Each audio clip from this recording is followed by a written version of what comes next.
Good, beautiful morning. So I have had the Peak Design 45 litre travel backpack for a couple of months now. I've had it on a couple of long distance train journeys, a couple of flights, and today I want to give you my long-term review. Pros, cons, and a couple of reasons I might think about getting rid of it. Let's do it.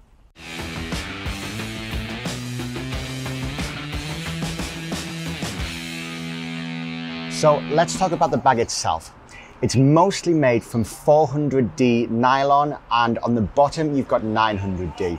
You can really tell that it's well made, it's tough, it's going to stand up to a lot. If you're throwing it in and out of taxis, you're taking it to airports, buses, then it's going to stand up to the punishment that you want to give it. On top of that, these solid materials and this slightly heavier weight mean that it's going to hold its shape. It's going to hold its shape even when it's empty.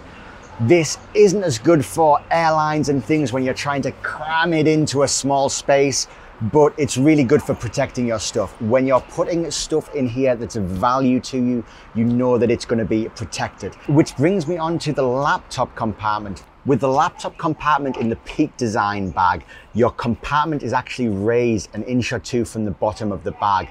I really don't know why all laptop compartments in all travel backpacks don't do this, but this one does. It just means that when you put the bag down, you're not worried about knocking your laptop off the floor and your laptop's going to be protected. Finally, the zips. All of the zips on this are completely weatherproof. I've had this in some pretty bad rain, some pretty impressive rainstorms, and I'm always impressed to get home and find out that everything inside is still dry. You can buy an external rain fly for this, something which tucks under here and that you can pull out in really bad rain, but I've never found myself needing it. As long as I've got the zips all shut, then I've never yet been in a downpour so bad that anything has gotten in. One of the things, however, about the Peak Design system is that it is just that. It is a system, and you can buy other things for it. You can buy the packing cubes for it that come in a couple of different sizes and are really high quality packing cubes. You can buy the camera cube for it, which essentially turns the whole thing into a camera backpack if you want to. And again, if you want to, you can buy the Rainfly for it. So in terms of quick access, you have one pocket on the front here, one smaller pocket, which is about big enough for, I don't know, a pair of sunglasses, a couple of small things. Your main quick access is going to be in here at the top. There is one pocket on the back here and one pocket on the front with this kind of mesh going on. This is great, except when the back is fully packed out. Personally, I far prefer quick access pockets that have their own capacity, have their own volume, so that even when the pack is fully packed out, it's fully packed up, then you can still access them and they have their own space in them. With this, you don't really have that. If the bag is fully packed, then you're going to have less access to these quick access pockets. And I don't know about you, but I'm someone who really uses quick access pockets a lot. What else? Well, water bottle pockets. The water bottle pockets on this thing are enormous. I have no idea why some companies overlook water bottle pockets in their travel backpacks. For me, it's essential. It's a complete deal breaker if a bag doesn't have good water bottle pockets. Things like the Nomatic bags. The Nomatic bags, they have like one water bottle pocket at the top of the bag, hanging precariously over your laptop. Other brands, the Cotopaxi Alpa bag, great bag, looks awesome, but it has no water bottle pockets. You can get kind of an add-on for it, which allows you to hang a water bottle swinging off the side. Same with the GoRuck. The GoRuck has this awesome molly system, but if you want any water bottle pockets, you have to buy an additional water bottle bag to hang off the side of it, again, as like an afterthought. So the Peak Design basically has the best water bottle compartment that you're going to find on a travel backpack. It's got two of them, one on each side, and they're massive. They're geographic. They should have their own zip codes. They're so big. You can keep a water bottle in here, sure, but you can also keep something like a tripod in here or anything else that you need quick access to. If you put your wallet or your camera in here, you're not going to lose it. These things are huge. Additionally, the hardware is really good. A lot of people have asked why Peak decided not to use YKK zippers. In fact, they use Zoom zippers. They feel good to me. They're robust, they're chunky, they're pretty good zippers. So let's talk about the strap system. This is something that everyone was really excited for when it was on Kickstarter. Everyone was really excited for when it came out, and it is really exciting. But if I was to use one word to describe it, that would be over-engineered, significantly over-engineered.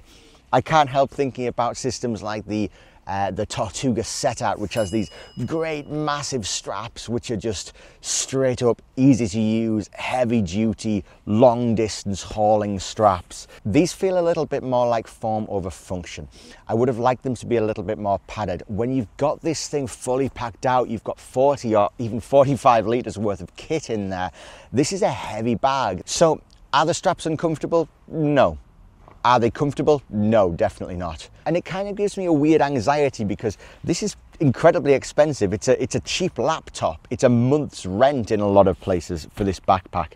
And I find myself thinking, is this backpack uncomfortable? I'm not sure. It might be uncomfortable. My incredibly expensive backpack may actually be bad at being a backpack. But I feel like they've prioritized this system where you have these magnets and you pull the strap out, and they've prioritized this over the straps just feeling good, which is kind of a little bit annoying.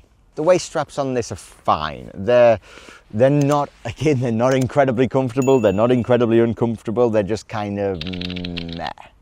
The other complaint that I've got, along with the straps being maybe uncomfortable, I'm really not sure, is the sternum strap. The sternum strap on this thing is fine, but it's their own implementation. Now, you can take it off, you can detach it from the bag and put it away if you don't use it. But honestly, on a big backpack like this, you're gonna want to use the sternum strap to make sure that the weight is properly distributed. So the sternum strap, because it attaches halfway across the backpack straps instead of kind of at this inside edge, when you put it on and you attach it to both sides, if there's weight in the bag, which there will be, that's why you're using the sternum strap, then the straps kind of roll in, which gives you a slightly annoying feeling and a slightly uncomfortable feeling.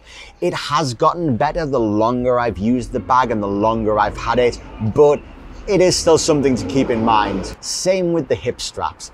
The hip straps are not so robust. They're not massive. Peak have included these buttons so you can kind of clip it down and it turns it from a 40 or a 45 litre pack down into a 30 litre pack, which they say is a day pack size. It is not a day pack size. That is a huge day pack. I've found myself sitting in Airbnbs looking at it thinking, am I going to take this out as a day pack? And thinking, no, absolutely not. What that means is I always keep a packable day pack with me wherever I take this. Right now in here, I've got the Matador Freefly 16 packable day pack. And if that's something you're interested in hearing more about, you can check out my review of that. I'll link that up here and in the end card, and I'll see you next time. Thanks.